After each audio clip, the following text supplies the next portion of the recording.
नमस्कार, ASB news channel के सभी दर्शकों का बहुत बहुत स्वागत है। मैं हूं आपके साथ सपना मदेशिया। आइए रुख करते हैं आज की कुछ खास खबरों की ओर। शहीद मेला ग्राम विकास प्रदर्शनी बेवर में अखिल भारतीय कवि सम्मेलन का आयोजन किया गया। इस कार्यक्रम के मुख्य अतिथि के रूप में रामजी मिश्रा, अपर जिलाधिकारी अधिकारी विशिष्ट अतिथि संध्या शर्मा, उप जिलाधिकारी अंको अग्निहोत्री, विधायक प्रतिनिधि ने सर्वप्रथम कार्यक्रम का फीता काटकर मां सरस्वती के चित्र पर दीप प्रज्वलित कर कार्यक्रम का शुभारंभ किया। यहाँ उसके बाद आए हुए कार्यक्रम में आए doctor Vishnu Saxena Sikandra Rao, Shambhu Shekhar Delhi, doctor Arun Upadhyay Agra, BP Singh Milind Noida, doctor Sarvesh Asthana Lucknow, Balram Saras Etah Pawan Aagri Agra, Sakshi Tiwari Lucknow, Preeti Pandey Prayagraj, एलिस स्वास्थ्य आगरा आदि सभी कवियों का माला तथा शॉल ओढ़ाकर शहीद मेला कमेटी द्वारा सम्मानित किया गया। उसके बाद सर्वप्रथम प्रयागराज से आई कवियत्री प्रीति पांडे ने मां सरस्वती वंदना कर कार्यक्रम का विधि विधान से शुभारंभ किया और उसके बाद कवियों ने समा बांध दिया। कार्यक्रम का संचालन सर्वेश अस्थाना ने किया। दर्शकों ने बताया कि इस तरह का कवि सम्मेलन पहली बार हुआ है, क्योंकि शाम 8 बजे से कार्यक्रम का शुभारंभ होकर रात्रि 3 बजे समाप्त हुआ, जबकि सभी कवियों का मंच पर आने का एक ही बार मौका मिला। ये कार्यक्रम बहुत ही शानदार किया गया और इस संबंध में वरिष्ठ कवि विष्णु सक्सेना तथा अन्य कवियों ने क्या कुछ कहा, देखिए पूरी रिपोर्ट अजय सिंह भास्कर के साथ। कवि सम्मेलन जो कि शहीद मेले के मंच पे किया गया, हमारे बीच वरिष्ठ कवि हैं, मैं उनसे सीधा रूबरू होता हूँ। नमस्कार सर।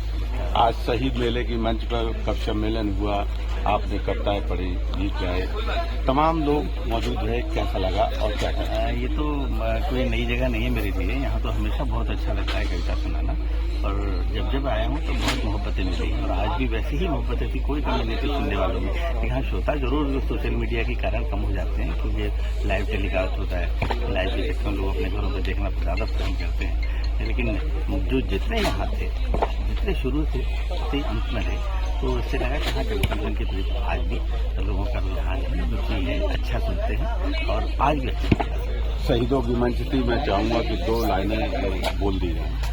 जिनकी वजह से आज दिवाली और ईद है, ये सारी निगाहें भी उन्हीं की मुरीद हैं। मेरे तमाम गीत आज उनके नाम हैं, सरहद पे जाके आज हुए जो शहीद हैं। मैं उन सभी शहीदों को अपनी श्रद्धांजलि देता हूँ और सबको प्रेरित करता हूँ कि देश के प्रति अपना भाव बनाए रखिएगा, क्योंकि जब देश सुरक्षित है तो हम सुरक्षित हैं।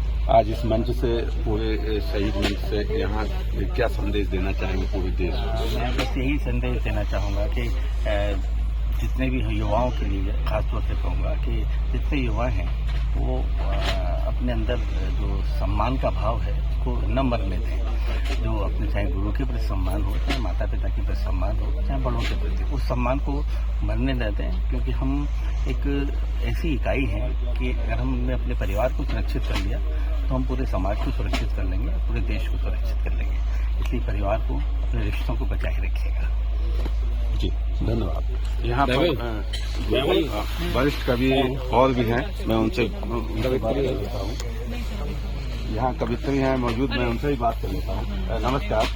आपने व्हाट्सएप पे फोटो भेजी, क्या कहना चाहिए? 94 कहना यही चाहूंगी कि जिस तरीके से आज के समय में साहित्यिक अनुष्ठान ऐसे शहीद मेला में और लोगों के मध्य जागरूकता को देखकर किया जा रहा है, ये बहुत ही सौभाग्य का विषय है और साहित्य को जीवित रखने की परंपरा अपने आप में गर्व करने जैसा है, तो मुझे बहुत अच्छा लगा। इस मंच से कोई संदेश देना चाहते हैं आप? संदेश यही कि देखिए, हम चाहे जिस परिस्थिति में रहें, चाहे जितना आगे बढ़ें या जैसी भी हमारी स्थिति रहे, लेकिन जिनकी वजह से हम यहाँ हैं और हम सुरक्षित हैं, उनको याद करें और सम्मान के साथ याद करें। और यहाँ तक कि उन शहीद सैनिकों के सम्मान के साथ ही अगर थोड़ा सा ध्यान हम उनके घर के लोगों पे, उनकी पत्नी, उनके बच्चे, उनके माता पिता पे अगर थोड़ा सा ध्यान दें तो मुझे लगता है कि वो और ज्यादा। शहीदों की मंच पर आपने कविता कही, 2 लाइनों की कोई कविता? जैसा अभी मैंने पढ़ा, मैं फिर से पढ़ दे रही हूँ। एक स्त्री का दर्द। देखिए, कई बार ऐसा होता है कि हम त्वरित चीजों को देखकर तो बहुत ज्यादा भावुक होते हैं, संवेदनशील हो जाते हैं, लेकिन उसके बाद की जो स्थिति होती है, मैं के घर से किसी का पुत्र, पिता या भाई जाता है तो बाद की स्थिति बहुत भयावह होती है। तो उस भयावह स्थिति में एक 4 पंक्तियां बहुत पहले से लिखी हुई थी, लेकिन मैं पढ़ती हूँ कि एक माँ जब पता चलता है कि उनका शहीद बेटा उनके घर आता है, भी हिम्मत देखिए उस माँ की।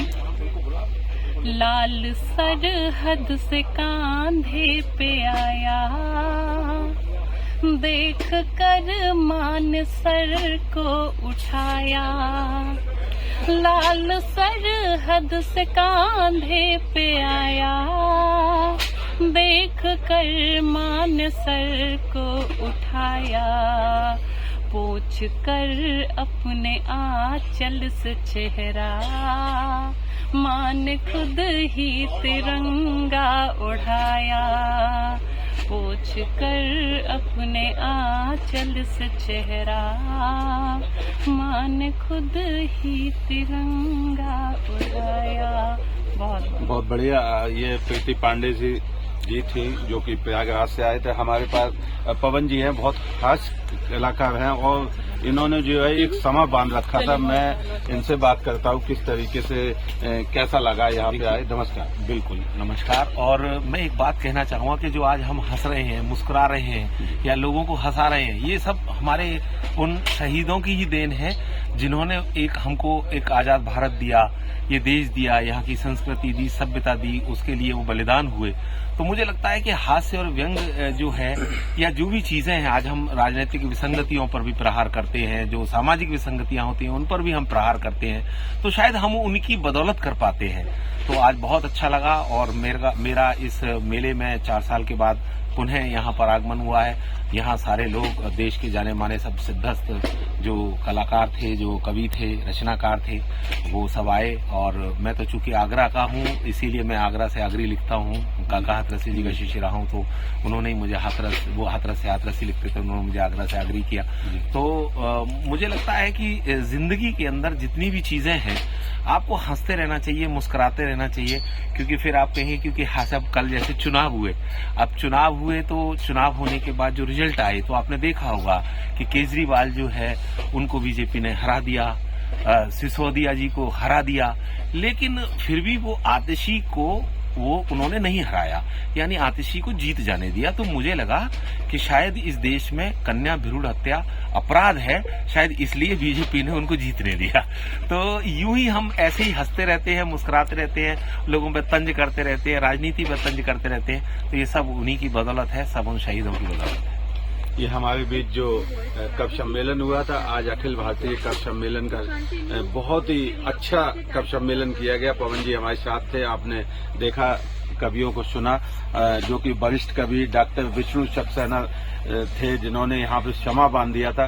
कहीं न जाइए, रहिएगा हमारे साथ ASB न्यूज चैनल के अजय सिंह भास्कर के साथ। उदीयमान कर रहे हमारे मंच पर उपस्थित हमारे समस्त कविगण, माँ सरस्वती के प्रतिनिधि के रूप में हम समस्त के बीच उपस्थित हैं और सामने हमारी सम्मानित जनता, इस मेले के आयोजन से जुड़ा हुआ सदस्य सम्मानित जो कमेटी के पदाधिकारीगण हैं। ये हमारी पीढ़ी पर निर्भर करता है कि हम आने वाली पीढ़ी को क्या देके जा रहे हैं। शायद शहीद मंदिर एक विरला कल्पना है तो कहीं कहीं साकार होती है, और ये एक बड़ा सुखद संयोग है कि हमारे बेवर में एक शहीद मंदिर उपस्थित है। आप लोग चूंकि यहीं से हैं तो ये और सौभाग्य है। बाकी कवि श्रृंखला में जो आए हैं ये किसी परिचय के मोहताज नहीं है। आप समस्त को, डॉक्टर सक्सेना सर को तो हम लोग देख करके ही बड़े हुए, ये कहा जाए। और जो भी लोग टेक्नो सेवी हैं, यूट्यूब वगैरह देखते हैं, तो आपको लग जाएगा कि रीच ये क्या होती है, क्या फॉलोअर होते हैं और क्या उसकी विजिबिलिटी होती है आज के ज़माने में। बस सर आपका नाम बस इतना कह सकता हूँ कि हमारे पेरेंट्स भी सुनते हैं, तो ये सुन के बड़ा हुआ हूँ। तो और समस्त रस जो होते हैं, सांस्कृतिक परंपरा में रस का बड़ा महत्व होता है। रस जो होते हैं वो जीवन में हर भाव को भरते हैं, बोझ हो या प्रेम हो या श्रृंगार हो, जीवंतता का बोध कराते हैं हमारा। मेरी आयोजित प्रदर्शनी जो हो रही है, हमारी जो कमेटी है, इसको सम्मानित करने वाले वह साधुवाद के पात्र हैं कि आपने चुन चुन के मोती लाए हैं, खोज करके लाए हैं।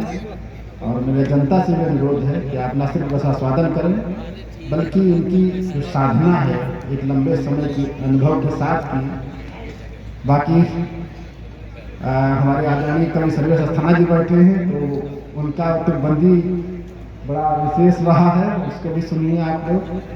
मेरी बहुत बहुत शुभकामनाएं मेला कमेटी को और आए हुए कविगणों का इस धरा पर, इस धरती पर पुनः भूरि भूरि वंदन, अभिनंदन और स्वागत है।